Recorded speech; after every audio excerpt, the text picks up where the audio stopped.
I understand Professor McGregor Lowndes is on teleconference.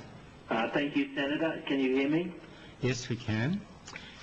We welcome both you and Dr. Matthew Turnour to this inquiry and invite you to make an opening statement. My name is Matthew Turnour. I have 2 regards on a partner for the independent leadership system, and I also work as a senior research fellow with the Centre for Philanthropy and Non-Profit Studies on a part-time basis. And I don't have an opening statement beyond hearing what was said at the outset, but I'll let Myles introduce himself first. Thanks very much. I'm the Director of the Centre for Philanthropy and Non-Profit Studies. My apologies for not being there in person today, but I have some important clashing appointments. Thank you, Professor.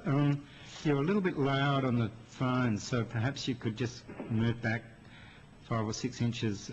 And it might be the volume adjustment that's needed here in the committee room too. Do you wish to make an opening statement? Is that better? That is better. Thank you. Thank you. No, I've got no opening statement. All right then, well I'll go to Senator Cameron. Or do you wish to make...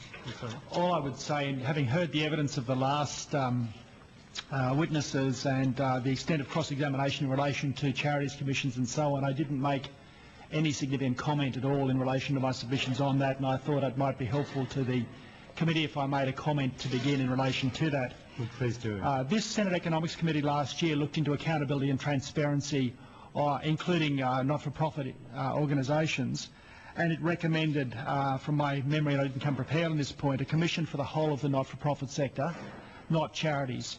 I don't hold a concluded view, but my initial view is that that is probably the preferred approach to endeavour to scope the whole of the sector, and I would look at a charities commission as a fallback position rather than as a first starting point. I think if we could look at the sector as a whole, that would be a better and more constructive way of doing it. If we're dealing with exemptions, which we are in part in this discussion, I would have thought all of the organisations falling within the scope of Division 50 of the Income Tax Assessment Act might help to define those entities. Beyond that, I have nothing to add by way of introduction to what I've already written in my submissions. Thank you very much, Dr. Turnour. Senator Cameron. Yeah, thanks, Dr. Turnour. Professor, your executive summary on your submission, I'm not sure, I can't find a page number on it, I think it might be 19 or something, and your, I'm guessing, numbers seem to finish on 18. It's an addendum, also your addendum. You say that if any organisation, including one pursuing the religious purposes of Scientology, is in fact pursuing illegal purposes, then the organisation is not entitled to the status of either a charity or a religious institution, and consequently is not entitled to income tax exemption. I would have thought that was stating the bloody obvious. And, you know, I don't know any organisations, and I haven't seen any evidence here that any organisation that's appeared, including the Church of Scientology, are systematically out there pursuing illegal purposes. That's not what we were here for, and that is a hugely high bar to set.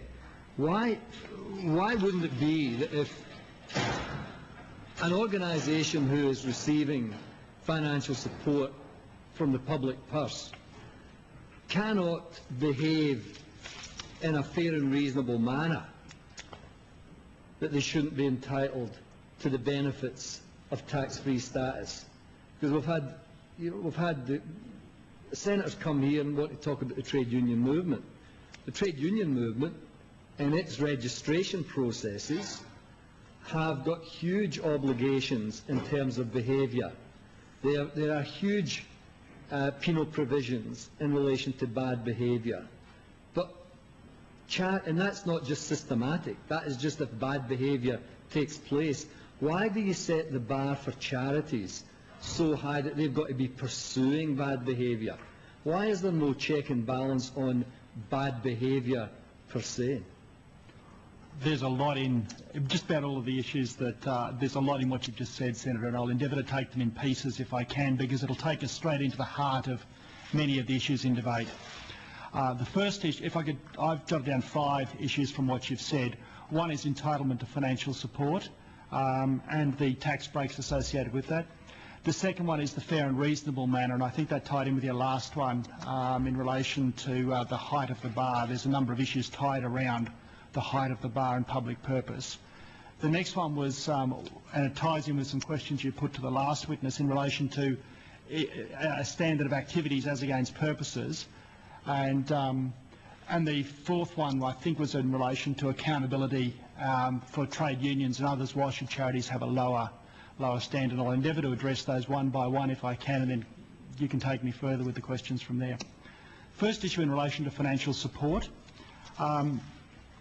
is that I don't think there's any debate of significance out there in the literature or generally that where an organisation receives tax deductibility, that they receive financial support. I think there's a debate to be had in the Australian community over whether exemption from income tax is in fact a preference or a favour, or whether it's not. So there are significant aspects of Australian conduct which is not taxed. Mutual income, if a group of, to bring it into the current context, if a group of non-Scientologists wish to get together and put their money into a hat, that's mutual income and is not taxed. So there's a debate about what is and what is not an exemption. And then the last lowest level is where people don't receive any tax breaks, such as the Australian Christian Lobby, then what level of accountability they should have if they're a not-for-profit organisation. So I think there's a debate to be had in relation to financial support and what levels and what accountability is attached to them. The second issue was with respect to the level of the bar in relation to public benefit. The common law has always required public benefit to be established with respect to charities. The difference has been the level and the requirements. So in relation to religion, there has been a deeming of religions, but the advancement of religion being for public benefit.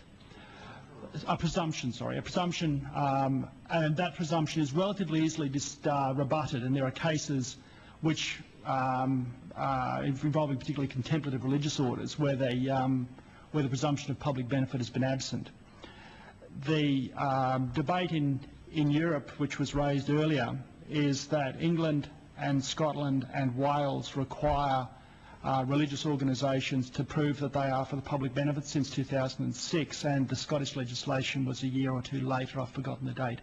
Ireland, in its legislation, I think that's where my deeming word came from, Senator, because I think in the Irish context I think they do use the word deeming, but I could be wrong on that. But the presumption is that religions are for public benefit. The advancement of religion, I should say, is for public benefit. And then you need to